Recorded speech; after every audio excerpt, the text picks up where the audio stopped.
Brought to you by Ludo Fantasy।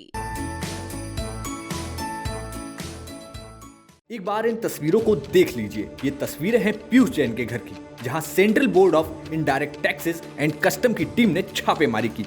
हुजूर, छापेमारी क्या की समझिए। अधिकारियों के हाथ कुबेर का खजाना लग गया। अलमारी खुलते ही सब के सब दंग रह गए। पहले तो नोटों की गड्डियों को हाथ से गिनने का काम शुरू हुआ, लेकिन बहुत जल्दी ही अधिकारी समझ गए कि इतने रुपयों को एक साथ हाथ से गिनना संभव ही नहीं। फिर क्या था, अधिकारियों ने 4 नोट गिनने वाली मशीनें मंगवाई।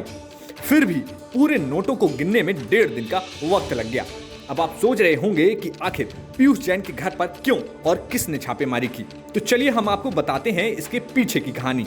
दरअसल इनकम टैक्स विभाग को पीयूष जैन की करीब 40 कंपनियों की जानकारी मिली, जिनके जरिए पीयूष अपना इत्र का कारोबार चला रहा था। आज भी कानपुर की ज्यादातर पान मसाला यूनिट पान मसाला कंपाउंड पीयूष जैन से ही खरीदती है। सूत्रों की माने तो central board of indirect taxes and custom department को ये खबर लगी कि पीयूष जैन की कंपनी इनवॉइस के नियम नहीं पालन कर रही थी। साथ ही बल्क कैश में भी कंपनी डील कर रही थी, जिस लेन देन का हिसाब कंपनी के पास नहीं था। दरअसल खुफिया सूचना के आधार पर डीजीजीआई अहमदाबाद के अधिकारियों ने कानपुर में पान मसाला समूह की फैक्ट्री और ट्रांसपोर्ट से संबंधित जगहों की तलाशी शुरू की थी। इसी दौरान आईटी टीम को पीयूष जैन और सुपारी कारोबारी के द्वारा टैक्स चोरी करने की टिप मिली। इसके बाद 23 दिसंबर को पीयूष जैन और सुपारी कारोबारी के यहाँ छापेमारी की। पीयूष जैन के यहाँ नोटों का अंबार मिलने लगा, तो इनकम टैक्स की टीम को शामिल कर लिया गया। देखिए, फेक इनवॉइसिंग और फेक उसका क्रेडिट का केस है, तो आपको मालूम है कि जीएसटी लॉ में अगर आपकी इनवॉइस एक पर्टिकुलर अमाउंट से ज़्यादा है तो आपको ई वे बिल और इनवॉइस जनरेट करना होता है।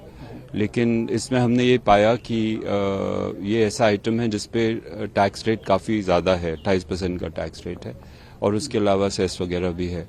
तो ये पाया गया कि ये लोग बिना किसी इनवॉइस के, बिना ई वे बिल के ये माल निकाल रहे थे, और इसमें 2-3 पार्टी शामिल हैं। सब फेक इनवॉइसेस थे और उसके वैल्यू को सप्रेस किया गया ताकि वो उसी परिधि में रहें जो निर्धारित है लॉ में। अब इस पे कार्रवाई हो रही है। अभी तो शुरुआत है, लेकिन अच्छा बड़ा केस है, अच्छा डिटेक्शन है। सर, कितना डिटेक्शन है करीब?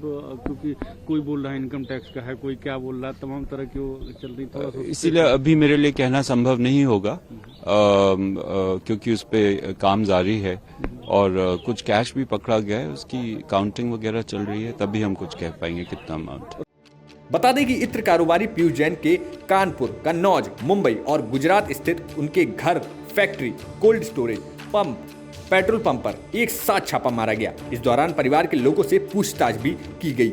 अधिकारियों ने मौके से दस्तावेज और नकदी जब्त की है। ऐसा बताया जा रहा है कि बीते कुछ महीनों से इनकम टैक्स पीयूष जैन के यहाँ कथित तौर पर हो रही टैक्स चोरी और शेल कंपनियां बनाकर भारी भरकम रकम ठिकाने लगाने के तरीकों पर नजर रखे हुए थी। कानपुर से रंजय सिंह की रिपोर्ट, यूपी तक।